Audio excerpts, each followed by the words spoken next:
지금부터 협약 설명을 진행하도록 하겠습니다. 과제가 선정이 되고 나서 선정된 과제를 조회해서 협약을 시작하기 위해서는 과제 수행에 협약용 연구개발 계획서 제출 메뉴를 선택합니다. 접수된 과제의 사업을 선택하고 검색 버튼을 클릭하게 되면 선정된 대상의 과제 목록이 조회가 됩니다. 선정이 되고 계획서를 한 번도 작성하지 않은 상태일 경우에는 계획서 상태가 미작성 상태입니다. 이 상태에서 계획서 상세 버튼을 클릭합니다. 그렇게 되면 신청용 연구개발 계획서에서 작성했던 각 과제의 항목에 대해서 임시 저장 상태로 들어오고 그 신청용 연구개발 계획서의 정보가 그대로 조회가 됩니다. 이 상태에서 저장 버튼을 클릭합니다. 그렇게 되면 임시 저장 버튼의 아이콘이 입력 중 상태로 변경이 됩니다. 다시 과제 유형에서도 특이사항이 없으면 그대로 저장을 눌러주시면 되고요. 화면에서 보시다시피 어떤 과제의 영역은 비활성화되어 있고 특정 영역은 또 활성화되어 있어서 수정이 가능한 상태로 되어져 있습니다. 이 차이의 구분은 과제 조정 항목으로 등록 설정되어 있냐 없냐에 따라 과제 조정 항목으로 등록 설정되어 있을 경우에는 담당 간사의 승인하에 변경을 진행하실 수 있고요. 그럴 경우에는 협약점 변경이라는 기능을 통해서 진행을 해주시면 됩니다. 그 외에 수정이 가능한 항목들에 대해서는 수행기관이 직접 입력을 하시고 저장을 통해서 진행을 하시면 됩니다. 협약용 연구개발계획서에서 특이사항은 연구기관 탭에서 참여하고 있는 연구원들의 연구윤리 동의 안내를 꼭 진행을 하셔야지만이 최종적으로 제출이 가능합니다. 제가 지금 이 상태에서 최종 확인이라는 액션을 취하시게 되면 아직 연구기관 임시저장 상태라서 정상적으로 검증이 안 됐는데요. 연구기관에서 한번 저장하는 액션을 취하고 나서 다시 최종 확인 버튼을 클릭해 보겠습니다. 이러면 연구윤리 동의를 진행해 달라고 안내 메시지를 뜨고요. 외국인하고 예비 채용자를 제외한 모든 연구원들에 대해서 연구윤리 동의를 진행하셔야 됩니다. 다시 연구기관 탭에서 연구원 정보를 선택을 하고 연구윤리 동의 안내를 하게 되면 연구원들한테 안내 발송이 나가고요. 연구윤리 안내 통보 여부가 Y로 바뀝니다. 똑같이 다른 기관의 연구원들도 선택을 해주시고 연구윤리 동의를 진행해 주시면 됩니다. 그럼 연구원들은 똑같이 이 IRIS 시스템에 회원가입을 하고 접근을 하신 다음에 과제 수행에 개인정보 연구윤리 동의라는 메뉴를 선택을 합니다. 참여하고 있는 과제의 정보를 선택을 해주시고 검색을 하시면 이렇게 통보된 과제의 목록이 조회가 되고 동의서 버튼을 클릭하게 되면 내가 지금 참여하고 있는 과제, 그 다음에 연구원의 정보, 그 다음에 연구윤리 동의에 대한 약관 내용들을 확인하시고 하나씩 동의를 하셔도 되고 전체 동의 후에 동의 버튼을 누르시면은 동의가 완료가 됩니다. 똑같이 지금 보시는 이 화면은 로그인한 사용자의 기본 정보가 세팅이 되고요. 전 지금 테스트를 하기 위해서 잠깐 풀어놓은 상태입니다.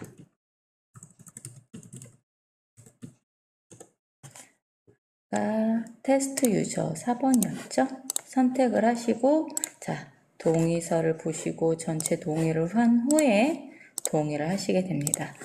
그렇게 되면 수행기관에서 다시 과제 연구기관의 정보를 조회를 하시게 되면 이렇게 연구윤리 동의일자가 완료가 된 걸 확인하실 수가 있습니다.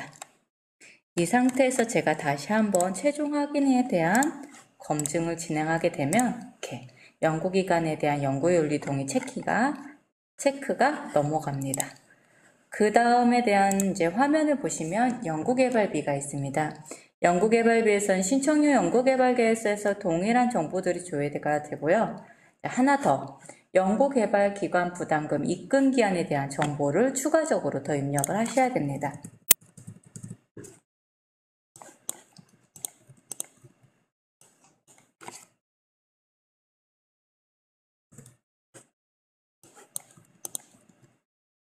하고 금액을 입력을 해주시고요. 다 입력을 하시는 게 아니라 민간부담금이 발생된 기관의 연차의 정보만 입력을 하시고 저장을 진행하시면 됩니다. 정상적으로 저장이 되고요. 성과지표에 대한 임시저장도 변경사항이 없으시면 그대로 저장을 누르시고, 첨부 파일 같은 경우에도 신청용 연구개발계획서에서 등록된 사용자가 직접 등록된 첨부 파일에 대해서는 동일하게 복사를 진행을 하시고요. 진행이 동일하게 복사가 될 거고요. 그 외에 자동 서식에 대한 것들은 제출 및 검토 시점에 발생이 됩니다. 특이사항이 없으시면 그대로 저장을 누르시고 최종적으로 다시 최종 확인 버튼을 클릭해 보겠습니다. 그러면 지금 협약용 연구개발계획서에서 더 특이한 사항 또 한 가지, NTIS 항목이 추가적으로 보여집니다. 이 NTIS 항목 같은 경우 협약 시작하는 연도의 사업연도 기준으로 NTIS 연계 항목 정보가 보여지고 그 항목에 대해서 저장을 진행해 주시면 됩니다. 다시 한번 최종 확인을 해 보겠습니다. 네.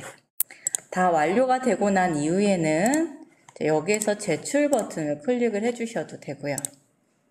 그렇게 제출을 하게 되면 정상적으로 비활성화되고, 아니면 이 상단에서 제출 버튼 진행하셔도 됩니다.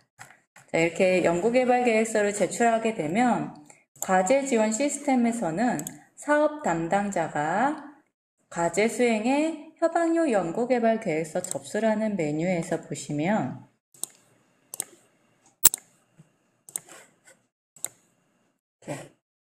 제출이 완료된 과제가 조회가 됩니다.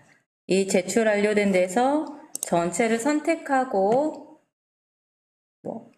검토 반려를 하든지 협약서 생성을 하든지 검토 완료를 일괄적으로 하실 수가 있고요. 안 그러면은 과제 건별로 현황들을 다 조회하시고 정보를 입력해 주신 다음에 협약서 생성하고 검토 완료를 누르셔도 됩니다. 자, 협약의 총괄 세부 과제 같은 경우 과제 목록이 조회가 되고요. 각 과제의 협약 정보, 기간 정보, 기간 정보, 진행, 그다음 과제 진행 이력을 조회를 하실 수가 있고요. 우측에서는 협약용 연구개발 계획서를 생성하지 않는, 표준 서식에 포함되지 않는 추가적인 정보들에 대해서 한 번 더 확인을 진행하실 수가 있고요. 사전 검토라는 메뉴를 통해서 이미 과제 접수 시점에 사전 검토 진행된 내역들을 조회하실 수가 있습니다. 또한 협약서를 검토해서 보시면은 신청용 연구개발계획서에서 제출한 문서 목록과 협약용 연구개발계획서 제출한 문서 목록이 동시에 조회가 되고요. 대상을 선택하고 문서 비교 기능을 통해서 서로 문서를 비교하실 수가 있습니다.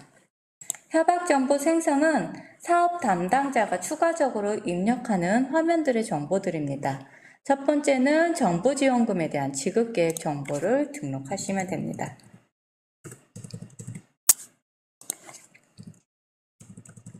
하고 저장을 누르게 되면 이 해당하는 연차의 지급 비율에 맞춰서 수행하고 있는 기관들의 지급 정보들이 자연스럽게 조회가 되고요. 보고서 제출 일정 계획 같은 경우에는 규정에 설정되어 있는 기본 정보를 기준으로 보여주고 변경해서 저장도 가능합니다. 부가정보 같은 경우에는 협약서 표준 서식에 부가적으로 더 표현돼야 되는 내용들을 기입해 주시면 됩니다. 하게 되면 이 연구개발 지급계획 정보나 부가정보는 협약서 생성을 할 때 필요한 정보들이 같이 조합이 돼서 생성이 될 겁니다. 완료가 다 되고 나면 협약서 생성 버튼을 클릭합니다. 그렇게 되면 전자협약에 대한 협약서가 자동으로 보이게 됩니다. 자, 여기서 보시면 특이사항은 부처 위임장에 대한 선택이 있는데요. 사실 부처 위임장 같은 경우에는 이 해당하는 사업의 전문기관에 부처 위임장이 연도별로 관리가 될 거고요. 이 사업이 부처 위임 사업이고 이 협약 시작하는 연차에 위임장이 등록되어 있으면 자동으로 등록되게끔 되어져 있습니다. 현재 이 사업은 부처 위임 사업에서 제가 제외시켜 놓은 사업이라서 자동 첨부가 안 되고 있습니다. 다 여기까지 협약서 생성까지 정상적으로 완료가 되었으면 검토 완료를 누르시면 됩니다.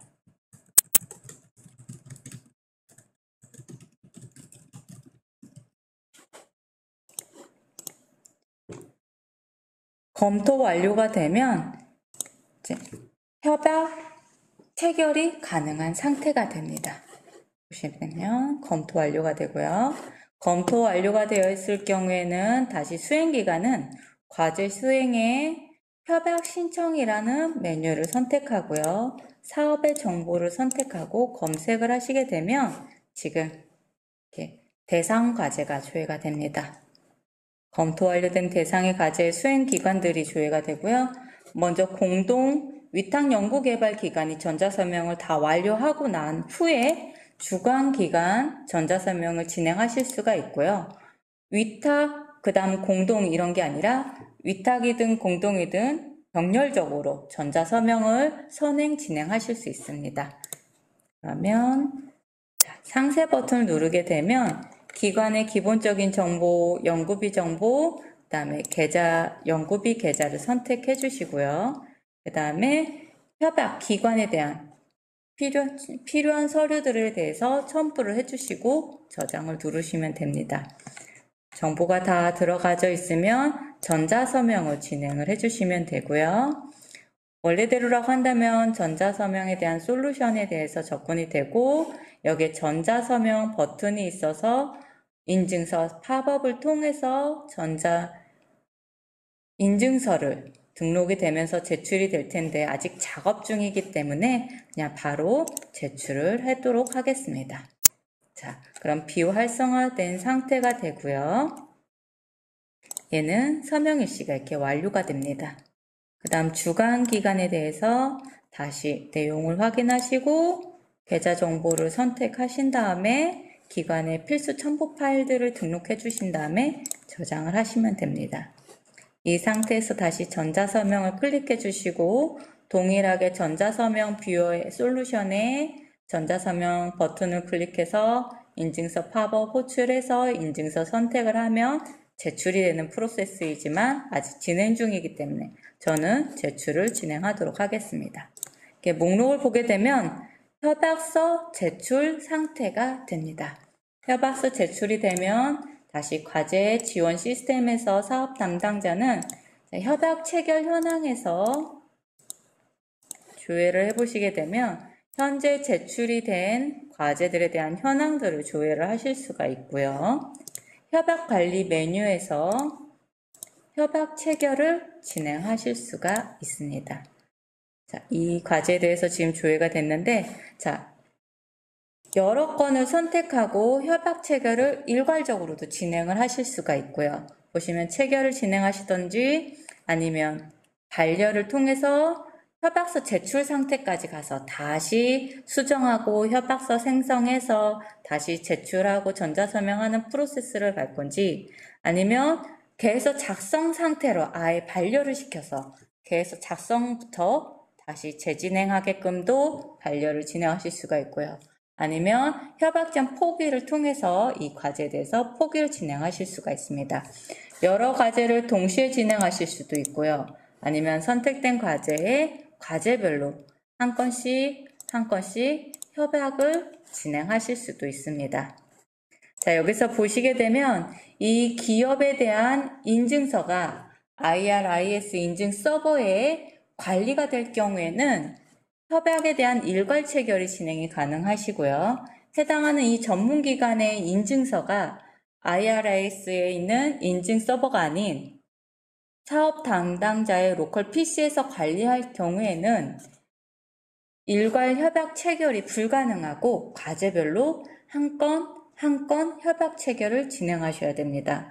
우선은 인증서에 대한 인증값을 서버에서 기본적으로 보유할 수가 없기 때문에 한 건씩 전자서명 통해서 인증서를 선택하고 인증값을 추출된 인증값을 가지고 과제 하나하나에 대한 협약 체결을 진행하셔야 됩니다. 우선은 이 과제는 제가 인증서를 서버로 설정했기 때문에 일괄적으로도 바로 협약 체결을 하실 수도 있고요. 과제 건별 하나하나에 대한 협약 정보를 조회하시고 협약전 뽑기 아니면 계획서 제출 상태로 반려 아니면 계획서 작성 상태로 반려 아니면 체결을 진행하셔도 됩니다. 저는 이렇게 해서 일괄 협약 체결하는 형태로 진행하도록 하겠습니다. 자, 협약 체결은 됐지만 아직 과제가 진행 중이 아닙니다.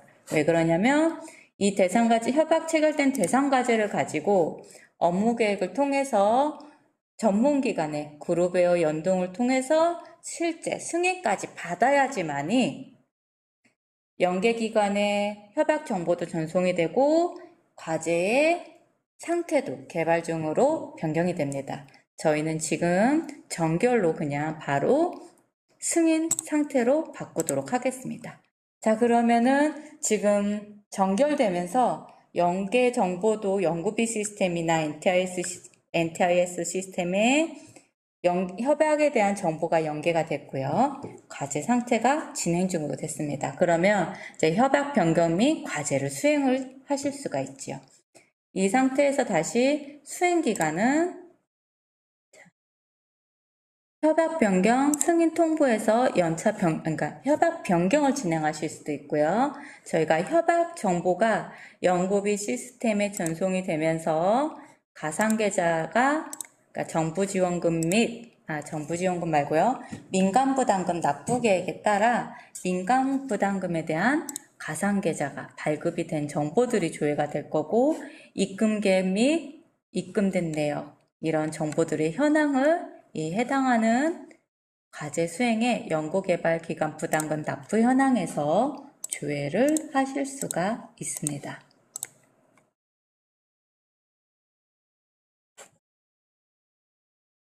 그 다음에 협약 변경 승인 통보를 통해서 이제 다시 협약에 대한 변경을 진행해서 협약에 대한 정보를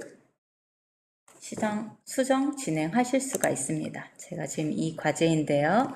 협약 변경 신청을 한번 해보게 되면 연차 변경 가능 기한일이 지났습니다. 정상적일 경우에는 지금 현재 2021년인데 제가 지금 협약 체결된 이 과제는 1년차는 2020년 1월 1일부터 12월 31일까지로 되어 있기 때문에 2020년 12월 30일이 지나서 지금 협약 변경이 불가능하고요. 이제 정상적이라고 한다면 연차 보고서를 제출을 해서 차년도에 대한 이제 2년차 수행 중인 대상 과제가 되겠죠. 그러니까 임의로 잠깐 저희가 지금 이 650번 과제를 제가 임의로 연차 보고서를 제출을 해서 차년도 2년차에 진행 중인 상태로 좀 상태를 바꾸도록 하겠습니다. 자, 이렇게 되면 협약 변경 신청 연차에서 이제 2년차에 대한 정보를 한 번 더 조회를 하실 수가 있습니다. 아까는 21년도에 650번에 해당되는 과제가 조회가 되죠. 자, 1년차 같은 경우에는 협약 체결하면서 연계 시스템에 1년차에 대한 협약 정보가 전송이 됐고요. 이제 연차 보고서를 통해서 2년차가 됐으면 2년차에 대한 협약 정보가 최초에 전송이 되고 그 이후에 협약 변경을 통해서 협약 정보를 수정하셔야 됩니다. 그래서 협약 변경 연차라는 메뉴에서 최초 2년차에 대한 정보를 한번 진행을 하셔야 됩니다.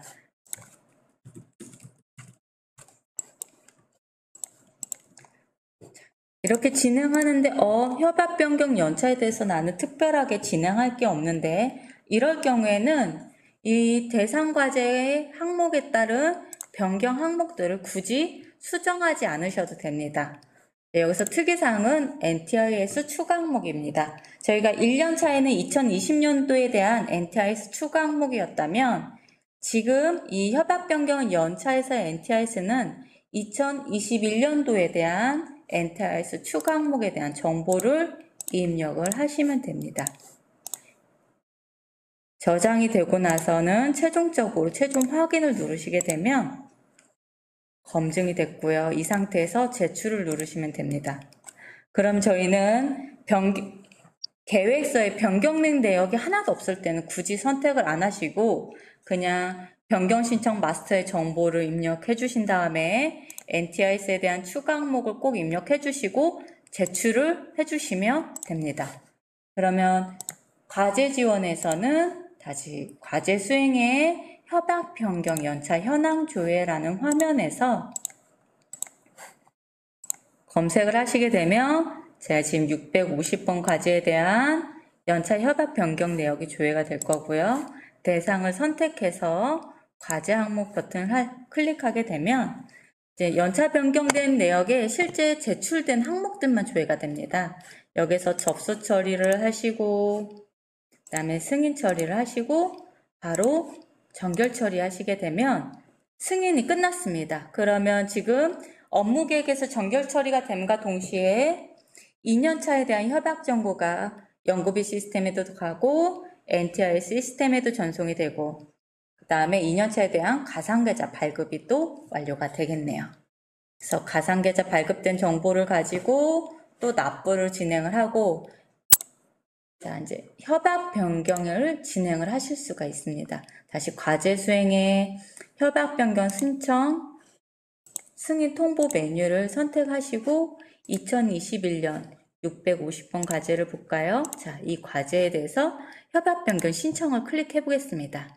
그러면 정상적으로 이제 협약 변경의 진행이 가능하겠죠. 그러면 협약 변경 테스트를 진행해 볼까요? 자, 협약 변경을 하고 저장을 하고 변경된 항목이 하나도 없는 상태에서 최종 확인 버튼을 클릭해 볼까요? 자, 이렇게 되면 아까 연차 협약 변경이랑 다르게 얘는 변경 항목을 꼭 선택하라고 검증이 됩니다. 그럼 저는 다시 기본 정보의 변경 항목에서 자, 보시면은 이 기본 정보 항목에 관련된 변경 항목들만 조회가 됩니다. 그리고 이 변경 항목에 따른 상세한 정보들이 조회가 됩니다. 저 같은 경우 우선 과제명을 변경한다고 하겠습니다. 그럼 과제명 변경하게 되면 변경된 과제 항목에 체킹이 되고 체킹된 과제 항목의 영역에 대해서 저는 지금 수정을 할 수가 있습니다. 하고 저장을 클릭하겠습니다. 다시 연구기간이라든지 자, 연구기간을 볼까요? 다시 변경 신청 화면에서 변경 항목 선택에서 보시게 되면은요. 변경 신청 항목에서는 협약 변경에 관련된 모든 항목들이 다 조회가 되고 같이 선택이 가능합니다. 지금 보시면은 주간 연구개발 기간을 선택했죠. 그럼 관련된 정보가 같이 선택이 됩니다. 그리고 주간 기간이 변경이 되면 당연히 주간 기간 책임자도 변경될 거고 연구원들도 같이 변경을 할 수 있기 때문에 저희가 같이 선택을 할 수 있는 관련된 항목을 같이 선택을 할 수 있다든지 아니면 이미 변경된 내역이 존재를 하고 될 경우에는 이렇게 같이 동시에 수정 못하는 항목들에 대해서는 비활성화 상태로 컨트롤 해주고 있습니다. 그럼 저희가 연구기관에서 협약 변경 항목에서 연구원 변경을 하겠다고 선택하고 저장하겠습니다. 자, 그러면 연구원 정보에 대해서 활성화가 되죠. 그래서 대신 황행 추가를 해서 연구원을 한 명 추가하도록 하겠습니다.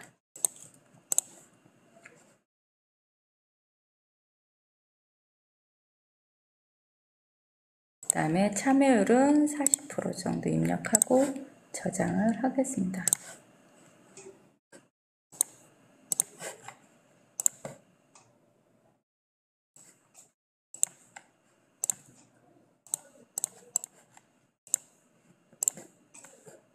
네. 자, 연구기관에서 연구원을 추가로 등록하게 되면 이 등록된 연구원도 똑같이 연구윤리 동의 안내를 하고 연구윤리 동의를 받아야지만이 최종 확인해서 제출이 가능합니다.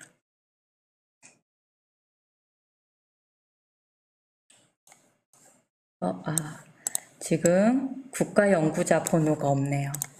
그럼 다시 연구기관에서 연구자 정보가 없으니까 삭제를 다시 하겠습니다. 하고 저장을 하겠습니다. 대신 지원 인력에 대한 항목을 다시 수정해 볼까요? 연구원 변경은 해지를 하고 지원 인력 변경을 선택해 보겠습니다.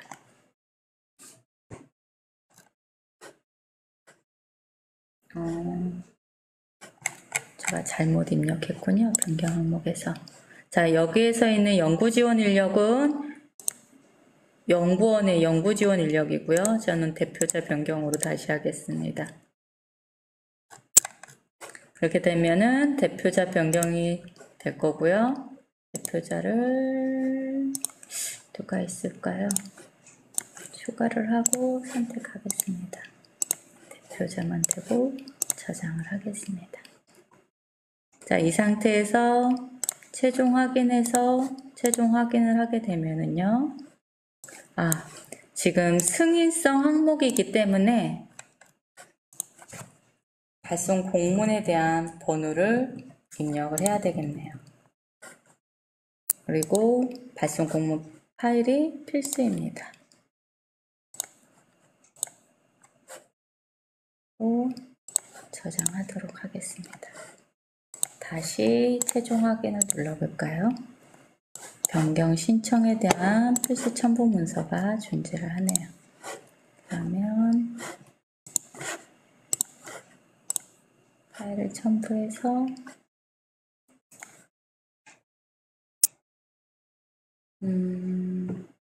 네, 이렇게 해서 최종적으로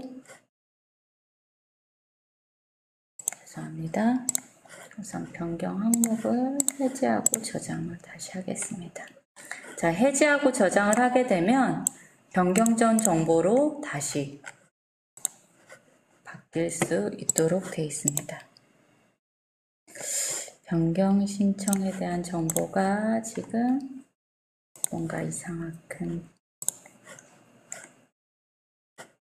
그리고 저장하겠습니다.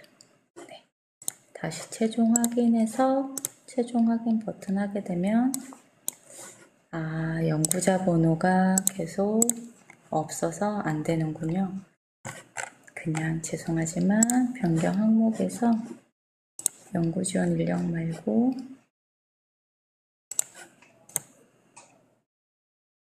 해지하게 되면 다시 원 상태로 돌아갑니다.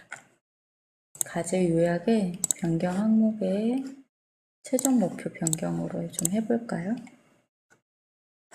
다시 입력하고 저장하겠습니다.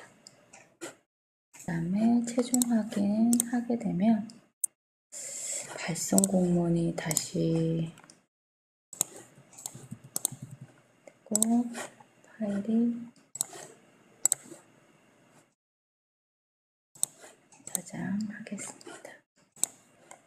최종 확인을 하게 되면 정상적으로 제출이 되네요. 자, 이 상태에서 검증을 하고 제출을 하게 되면 다시 과제 지원에서 과제 수행의 협약 변경 현황 조회에서 검색 조건 입력하고 검색을 하도록 하겠습니다. 그럼 위임 예외 사업에 대해서 과제가 조회가 되고요. 선택을 하시고 그다음에 보시면은 변경된 내용들이고 변경 전후로 해가지고 변경된 게 어떤 건지 한눈에 확인하실 수가 있습니다. 이 상태에서 접수를 누르시고 승인을 하시고 업무 계획 정결 처리를 하게 되면 이렇게 협약 변경이 됩니다. 협약 변경이 완료된 순간 연구비 시스템이나 각 연계 관련된 정보들이 변경이 되었을 경우엔 다시 연계 시스템에 협약에 대한 정보들이 전송이 되고 완료가 됩니다. 여기까지 협약 및 협약 변경에 대한 전반적인 프로세스 설명이었습니다.